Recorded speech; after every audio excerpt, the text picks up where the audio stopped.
Hello everybody, Martin here, back with some Legacy stuff. I haven't recorded in quite a while, sorry about that. I have been quite tied up in real life, got a new job, so that's taken up quite a bit of energy, and my son is now almost 8 months old, and he's becoming quite the little explorer of our apartment, and requires a lot of attention, but here we are. I found some time to record a little bit of Legacy action, and I'm back on Storm. I haven't played Storm for a while.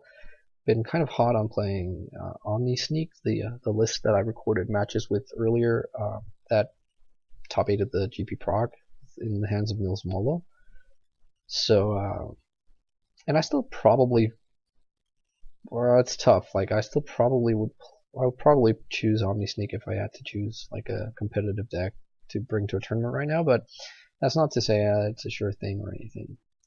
But anyways, so I'm trying out like a list much more akin to the list I had success with in olden times, with no Ad Nauseam in the main deck. Still the 2 Past in Flames, Empty the Warrants. Got a Grim Tutor now, and a Dark Petition in lieu of the Ad Nauseam and Chrome Mox.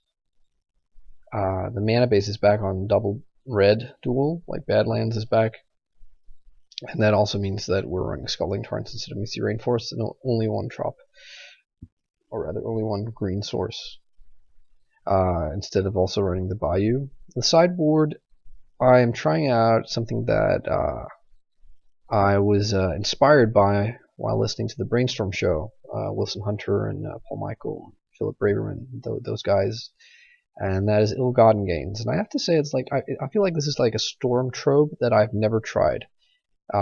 It had gone out of fashion because of Past in Flames by the time I picked up the deck a couple of years ago, and listening to them, it makes a lot of sense to bring in against Eldrazi and just like non-blue decks in general, because it is like a faster combo route. It requires fewer like initial resources to get to like an Empty the Warrants or something. So trying that out, I won't really. Yeah, I'm not really sure what to expect, to be honest. Got my Miracles package here with the Decays, the Sensei's Top, the double Tendrils. It's a little bit less than what I was running before, and ideally I would like to run also the Carpet of Flowers and like Corrosive Grip, and even the 3rd Tendrils out of the board, but I don't feel like there's room. The Double Massacre here is a concession too. I think there's going to be like a lot of Death and Taxes running around shortly with the release of Conspiracy Take the Crown because of the new awesome Hate Bears.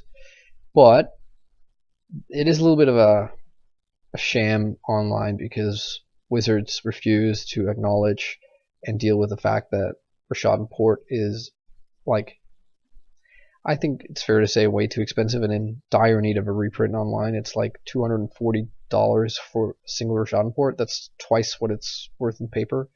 It's like by a long shot the most expensive card on Magic Online, as far as I am aware. Excuse me.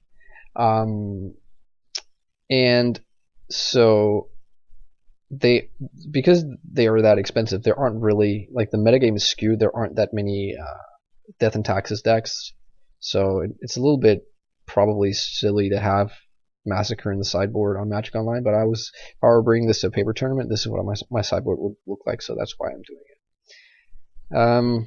Got like an anti-combo package here with Xantid Swarm for show and tell decks, Flusterstorm, and the Ad Nauseam. So I'm excited to see, got the Singleton Hurkyl's Recall against Eldrazi, I was going to say.